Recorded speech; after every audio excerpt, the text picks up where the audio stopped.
It's Startups for the Rest of Us. I'm Rob Walling. Today, I'm joined by four-time guest Steli Efti, co-founder of Close.com. We have what I consider to be an amazing conversation about their pretty amazing growth, being a mostly bootstrapped company, to $40 million in ARR. I love talking with Steli because he is so thoughtful, but also very passionate. And he and I have known each other for more than 10 years. And so there's just this kind of common frame of reference and this understanding of each other's history that allows us to go pretty deep, pretty quick on topics that I think matter to entrepreneurs. It's a great conversation, and I hope you enjoy it. Before we dive into that, Exit Strategy, my new book, is available on Amazon and Audible. You can, of course, go to exitstrategybook.com to get the links, or go to Amazon or Audible and search for Exit Strategy by Rob and Sherry Walling. And with that, let's dive into my conversation with Steli.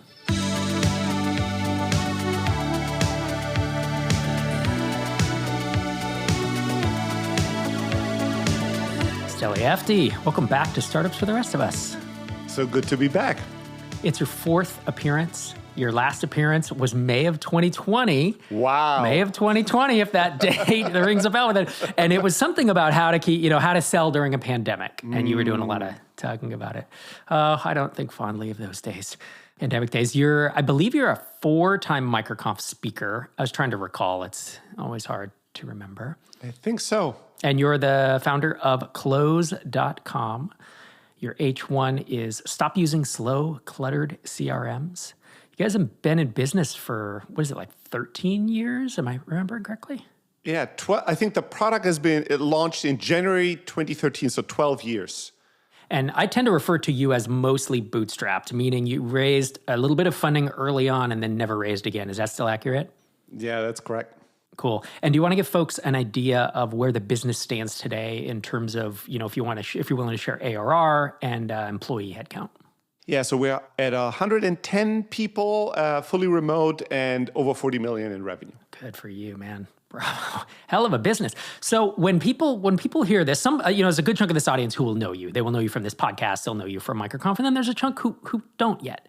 And when I hear someone saying they built a SaaS company over 12 years, it's like kind of SaaS OG, right? It's SaaS. SaaS was a thing, but that's a long time. And to also build a business of that magnitude without a bunch of funding, just a high level, like looking back, has the journey felt as long as that sounds, as 12 years of working on the same project? Or has it kind of flown by, may not be the right word, but have you kind of just day to day you execute and suddenly you're here? It's both. Like it's this sort of, life is a paradox in many ways, and it feels both much longer and much shorter, depending on the mood, the day, but yeah. But sometimes I feel so young and then I feel so old. And the time spent between those two sensations doesn't always have to be that long. So similarly with running a company like this, sometimes things are just flowing and you reflect back and you go, holy shit, this has been a hell of a journey. And it's been pretty smooth. And then there are moments where there's trouble and you're like, how much longer am I going to be doing this? This is too difficult. So it's like depending on the mood and the day, but it's definitely been a very gratifying journey for sure. Really amazing journey. I can imagine. Yeah. And do you have one co-founder? 2. We have 3 co-founders. And is everyone still working? Or has anybody moved on? Yeah. Okay. That is probably one of our biggest accomplishments, and that probably trickled into a lot of the other things that made Close special, is that the 3 of us have been working as co-founders. We did a couple of other things before we ended up pivoting to Close. So we've been working together as co-founders for 14 years. And I would say that our relationship today is closer than ever before, and we are such different people. And 14 years, there's a lot of life that happens. So a lot of moments of crisis where everything pushes you to show up at your worst or to expect the worst or to, be a little bit more selfish than you ought to be, or see somebody else slack off or be selfish, and like all these potential for conflicts. And usually these things are the things that sort of break co-founders apart, just like any other very intense relationship. And we've been able to work really hard on the relationship and navigate these tricky waters. And, we all 3 still work at the company and still work very sort of intensely together. It's really impressive on a couple fronts. Number one, it's very unusual to have co-founders who are able to stay together that long.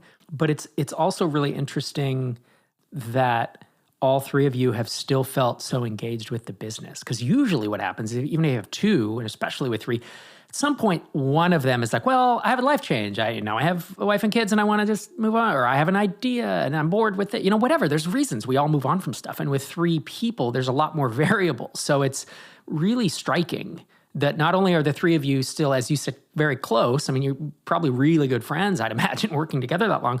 But that all three of you still feel like the business is invigorating to you, and like, quote unquote, the best use of your time is really impressive.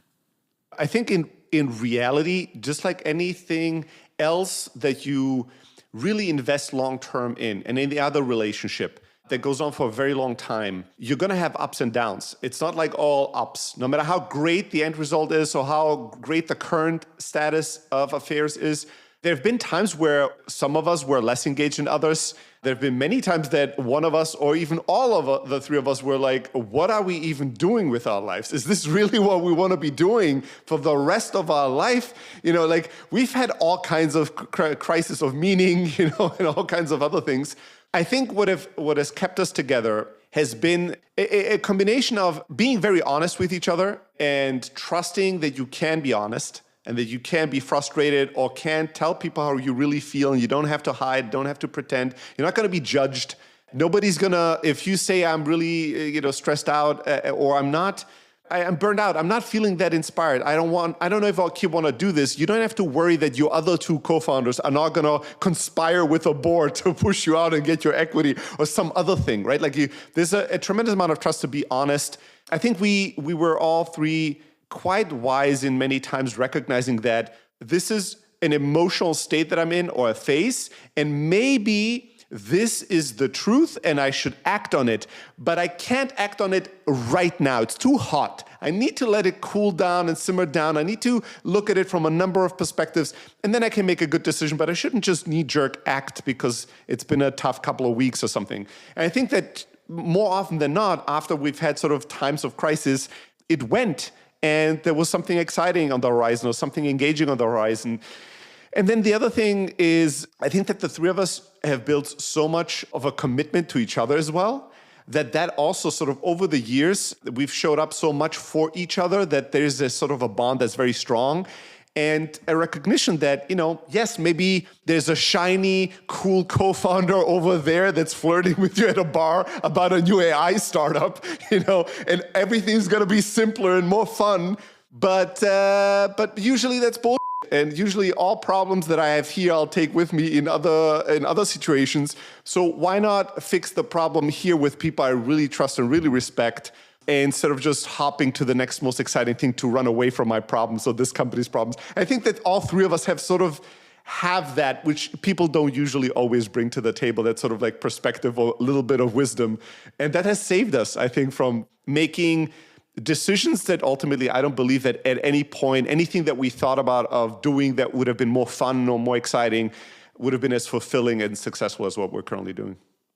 It's a mature perspective for sure. And, as you said, a lot of entrepreneurs have this, what do you call it, shiny object syndrome or ADD or grass is greener on the other side type thing that, as you said, maybe it's a co-founder, maybe it's an idea, maybe it's an opportunity, or maybe it's just frustration or burnout. Because you do anything for 13 years, you hit points of being very unmotivated, uninterested in it. I mean, I've been married almost 25 years. I've been doing this podcast for almost 15. And I talk about same thing, right? It's like there are ups when it's great and there are downs when it's like, ooh, this is not going well at all. And I really resonate with the fact that you said, but when it's not going well, you say, I'm not going to make a permanent solution to a temporary problem, is really what you were saying. Like a permanent solution is to I'm bailing. Yeah. Right? I'm shutting it down. I'm walking away. I'm selling my shares, or I'm just not going to work on it anymore. And that, I think, is something that a lot of people don't have. It's crazy, the maturity and it's maturity and loyalty, it sounds like, that the three of you have for each other. So it's really, really quite striking. Yeah, I think honestly, Rob, when I think back at our success, we've done some great things at a time, but I think most consistently, it's not been that we've been so brilliant that's gotten us to where we are. It's been that we have consistently avoided being stupid, right? It's that sort of like that Charlie Munger quote of like how far you can come in life if you consistently can avoid being stupid. And that's definitely something that looking back, there are very tempting times to be stupid, right? There's times where it's almost impossible not to act stupid as a founder. And in those times, I think that we've had the ability to sort of disconnect how we feel and realize that that may be the truth and should be acted on, but it very likely isn't. So what is the right action is to, just hold that emotion or hold that frustration or hold that anger or fear or greed and go, in German they say like go pregnant with it, like just walk with it a little bit, just carry it for a couple of days, talk to a number of people, marinate on it instead of instantly making a decision, especially decisions that can't be easily reversed, right? Where you walk through a door you can't go back from. And most people will act when they're overwhelmed with fear, with greed, with whatever it is.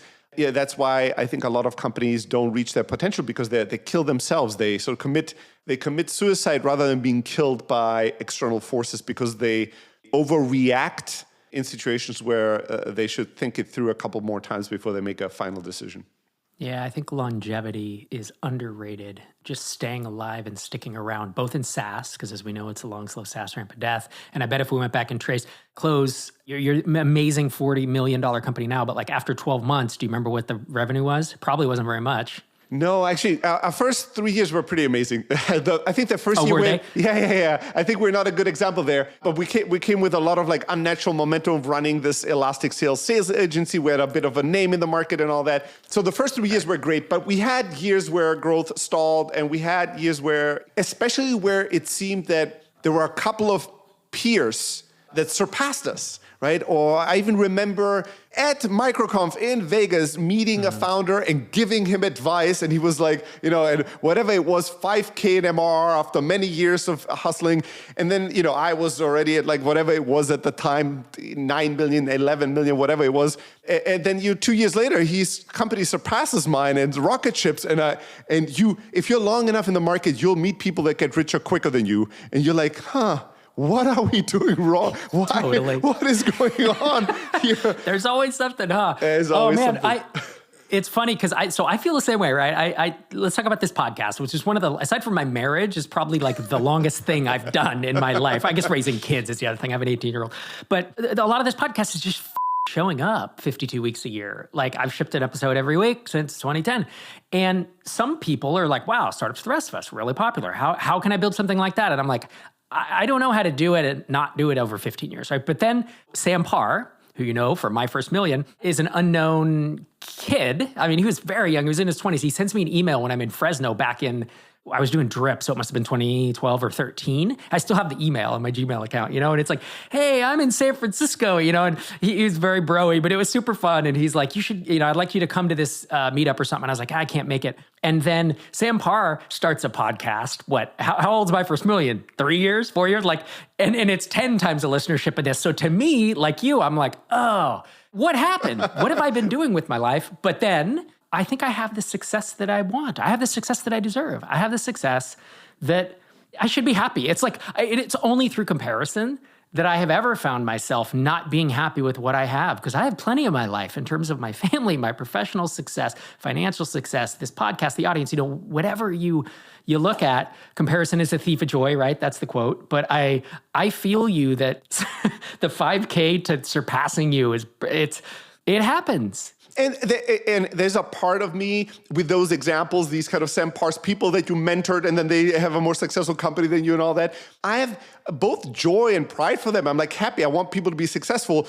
But being somebody that is ambitious, being somebody that poured a lot of hard work into something and is very self-critical, you do go, what the hell am I? I'm real. Like, this is proof that I suck at this. Like, I'm not good at this. I'm not living up, like there's this idea of full potential. which for most of my life I was chasing, and I was like, I just want to grow. I want to live up to my full potential. And I think I'm coming to a stage where, maybe out of convenience, maybe out of wisdom at old age, I come to this like, what is this even? If you ask people of their full potential, we have this imaginary idea where if I did everything that I can think of myself doing, possibly, I'm like a superhuman robot, right? I just do all these things, and that's not realistic. It's easier to think of all these things than to actually live them. And when you live them, when you meet people, I've met a couple of people that are, super successful and very, very well known and are working harder than I've ever worked on to live to that sort of wake up in the morning, cold plunge, this, that, every minute is strict, and you just fly over to this airport, do this event, fly over there, do that. And when I meet them, there's a part of me now that just, it breaks my heart where I go, wow, they work so hard and they're still on this treadmill and they're not any little bit happier or more fulfilled or richer in any substantial way than they were when they were. And so there's a part where you have to sort of like realize, well, I'm doing the best I can and let's see what's next. Like, let's just see what's next. But there's also something to be said for just consistently showing up. Right? Like in the business world, it's just like if you cannot die, if you can just not die while maintaining optimism, fun, and curiosity, right? Which is very difficult. People that just survive usually become more and more cynical, right? And then just surviving or committing suicide, I don't know what's better, right? Like maybe you should just exit. If you're just so miserable, burned out, and depressed, just keep going. Maybe it's not the right advice. But if you can survive while staying positive, curious, and having some fun, you're going to, you're already winning, but you're going to, the chances of you eventually like breaking out of whatever plateau you are and experiencing massive success are dramatic, right? So if you can do something with longevity, if you could just show up day in, day out with a good attitude, with the curiosity and open-mindedness to learn, to adjust. We're not just doing the same thing that doesn't work forever, right, and pretend it's working. If you can have that sort of balance of the two, it's really magical superpower. And, I didn't do my podcast for as long as you. I did a ton of content for many, many years. I've been in the space for a long time. But now that I just started doing a bit more content again, it's surprising and humbling to get these emails and messages of people that are like, for 10 years, I was reading all your stuff and blah, blah. Steli did this for me. Or like with employees, this is a fun little experience that I have now, that we are hiring people. And for the past couple of years, consistently people would either be like, oh, I remember watching you or seeing you at MicroConf, and I thought maybe one day I'll work for a guy like that. And now I'm at this company. Or people saying, oh, when I announced on LinkedIn, I joined Close. I didn't know about Close before. I'd never heard of you before. But when I announced it, I got like 15 messages on LinkedIn. Hey, say hi to Steli. I love this content. They're like, you're a big deal. People know about you. And I'm like, I don't know. I guess, putting that much out there and like helping that many people and showing up so much, the dividends are just like, even many, many years later, I can still benefit from that. My business still benefits from that. And same with you. You have such an incredible reputation. You had such an incredible impact to so many people. And it's hard sometimes. You just look at the numbers, right? You just look at the download numbers or the YouTube views. And I remember this. Heaton and I had a podcast, the Startup Chat, right? For 5 years, we did 2 episodes every week. But we had plateaued for a number of years. It was just like X amount of downloads, whatever it was. And then we saw all these other people that did like 2 founders doing a podcast about startup stuff. And some of them were like millions of downloads. And there was some frustration in the room, right? I remember I was frustrated about it. But when I think about it, there were thousands of founders that were listening to our episodes that benefited. There are hundreds, I've met hundreds of people. Like if you put it in a room, it would be a whole conference of people that I met just from the podcast that told me one way or another, you changed my life. That's a lot. And that even meeting one person that tells you that is so moving. It's like, wow, I really had an impact. I really did something good here. But when it's thousands and thousands, tens of thousands, it's a huge number. But we look at a count on a YouTube, and it's like 8,000 views or something. You're like, I'm a failure. Like, I don't matter. Right? Totally. But it compounds if you do it for a long time. I don't want to rant too much about this. And it will benefit your business and your career in many, many ways. And showing up consistently, it's very, very hard to do emotionally, not to get discouraged, not to get distracted. But if you can, it's an incredibly powerful unlock of impact and success. And so and it's much more fulfilling than just doing some viral thing that gets a bunch of views, but nobody cares, nobody uses anything that you told them, it doesn't really make a difference in their lives. Yeah, no, I fully agree. Obviously, as someone who's been doing this for a while, the numbers, as you said, I know I have a couple friends who've been doing a podcast for years and they have 2,500 downloads per episode or something, which when I say that, a lot of people think, wow, that's obviously a failure. But how many of us have 2,500 people listening to every word we say on a show? It's like, yeah, you can have a lot of impact. And if you have a big impact, even on a small number of people, I still think you're moving, you're moving the world, right? Moving it forward. I want to ask you a question about if you ever, with Close, had a moment, probably with your co-founders, where I use this expression. I think Peldi said this. Peldi Gozoni, founder of Balsamic, said this one time at a MicroConf. But he said he woke up one day, and what was it? He had deleted the credit card table, or they'd been hacked, or there was something that happened, and he said, "Well, I guess it's been a good run." I love that. I guess it's he literally thought the business was done. And this was years into it. And I had a few of those, I've had a few of those over the years. Is there any one of those, any moment where you guys are after the initial, the first year or whatever you're trying to survive, but after that, did you ever think, oh man, this is going to tank us? No. So I don't have a good story like that. There were many moments of crisis. Right? There were many moments where, last time we talked, it was just around the pandemic when it just started. It did raise the question, what will this mean? Is this going to be will we survive this? How will we survive this? But there have been also many sort of just internal things that happened where we did have fraudulent attacks on a massive scale, but we were lucky to catch it early enough. And it was more of once the crisis was averted, it was if we had caught this a couple of days later, it would have been game over. We had some moments like that, but never a moment where I thought, this is it, we're done. No. It is also a mentality thing. And many founders have this. I am much better in a crisis than I am when things are particularly going well. Actually, when things are going really, really well, it's very hard sometimes to motivate myself, or sometimes there's a weird guilt of I know I'm not working as hard as this success right now. There's all weird things going on. But when things are going really well, it's not my happiest time. I'm doing okay. I'm learning to get better at this, but it's not my happiest time. When there's a big crisis, not that I don't enjoy it. I really worry. I have anxiety. I have stress. I have fear. But there's a deep-rooted trust that I know I'm showing up and I'm going to weather this crisis. There's something there's a voice in my head that says, you're going to survive this. You're going to find a solution to this. I don't know where that's coming from, but it's always been there. And we've gone through enough of these that now it's over many, I've been an entrepreneur for over 20 years. Over so many crises, there's a very deep-rooted self-belief.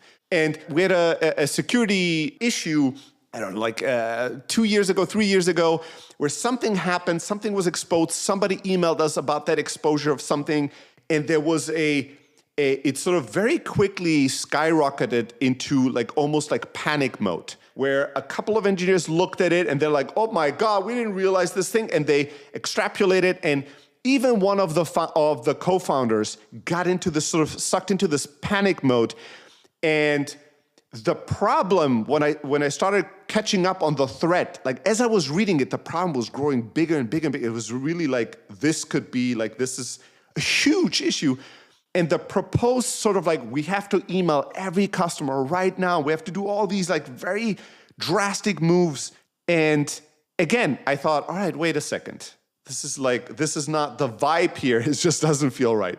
Let's analyze one thing at a time. This person that emailed us, there's all these insertions and interpretations of who this person is and what the context is. Do we really know? Let's isolate that. Let's research who is this person, right? And what is that person's intent in sending us this information? Then secondly, let's actually, how many customers were really affected by that? Right now, nobody knows. Let's put a team together where we research what is the problem, the security problem, how quickly can we fix it? Let's put the most resources in just fixing it right now. And then what we communicate and to whom and who we pay money to and the legal implications, we'll tackle that one team at a time, but right now we can't tackle any of this unless we know these other factors. And then we put like 3 or 4 teams on these different little projects. And a day later, we came back with some information that was like, okay, everybody calm down. It's not as bad as everybody thought. Let's take another 2 days to get more answers. And by the end of the week, it was like 3 customers were maybe affected, but probably not. And we send it to a legal team, we send it to a security company. Like, what do we really have to do? Is this really the right evaluation? Everybody came back. Almost nothing has to happen, right? We fixed the issue. Almost nothing has to happen. Everybody's protected. Everything's fine. I was like, wow, we were so close to sending an email that would have put thousands and thousands of all our customers in panic mode, right? And then once that cat is out of the bag, you can't put it back in. Like, there's no way to reverse that. Oops, yeah. By the way, remember the email we got the other day? Well, that was sent in mistake. So now it's like, we don't know what the we're doing. We don't know what the we're doing. Trust us. We told you can't trust us, but we figured out you cannot just trust us about not trusting us, but you should trust us about. Yeah. And that was so easy. There was such a momentum towards that action. There was such a built momentum. And all it took was like one cool head. At that time, it was mine. At other times, it had been other people's.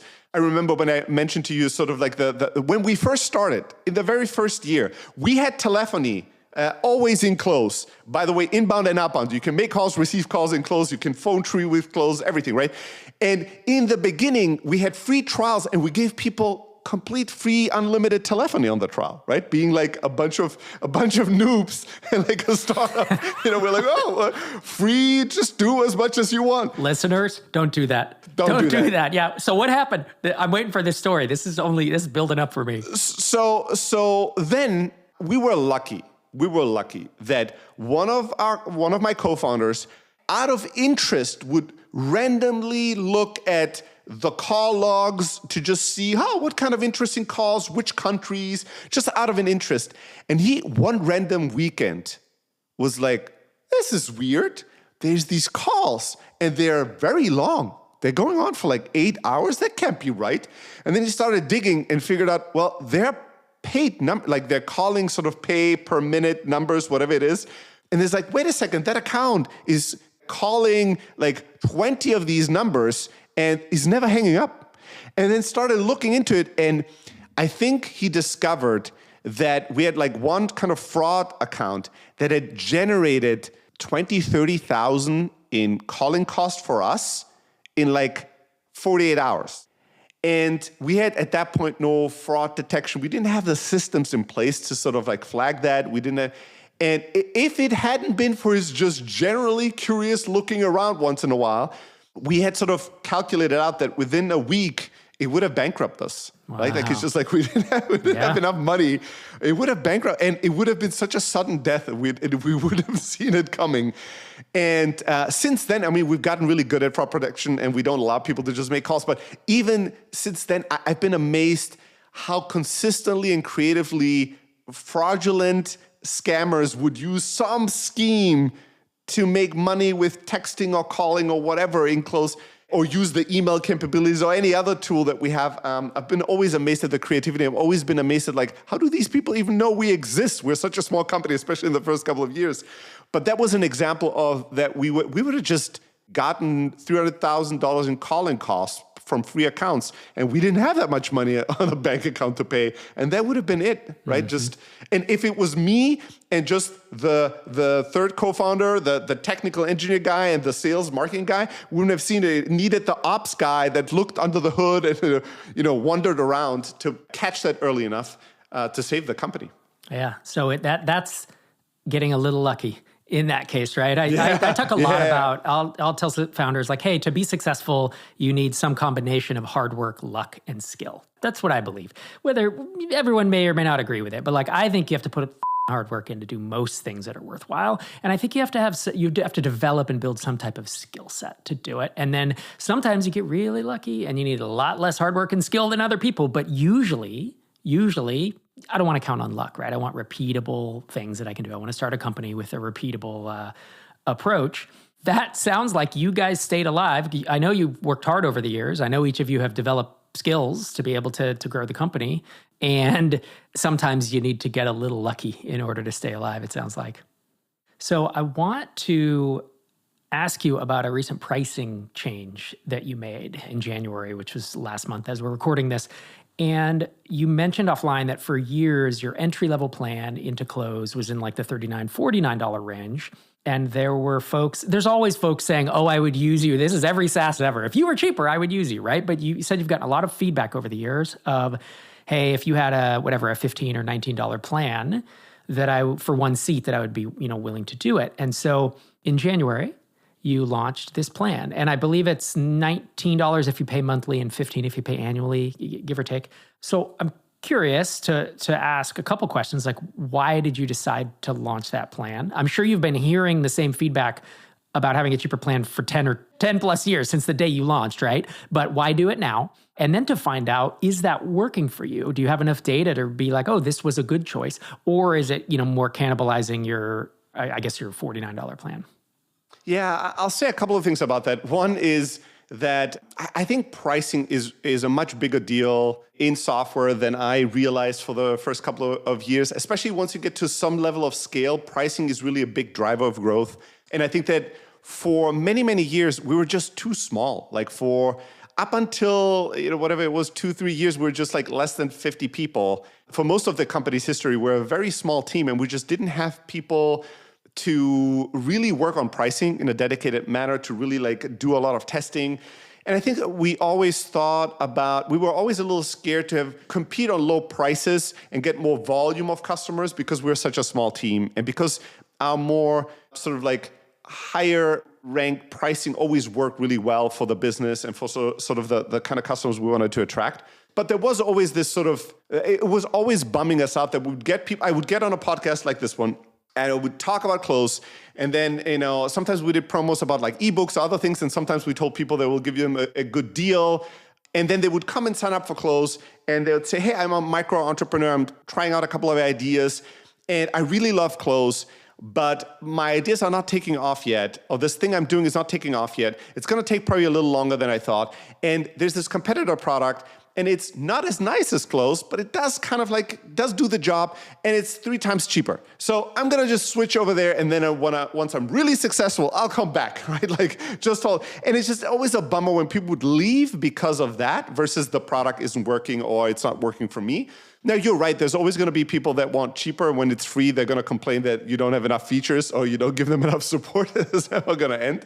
But only recently have we really felt wow, the company's big enough now where we can make some more investments in the growth of the business, into our customer base, sort of grow earlier with them and grow with them versus being sort of very disciplined about what kind of customer we can really serve. And where we had the internal resources to run experiment and to know that people can consistently work on something like pricing versus we were always afraid to touch it because we knew once we touch it and change it, nobody here will want to look into it again and have to redo the work of pricing because we're such a small team and everybody has too much on their plate already.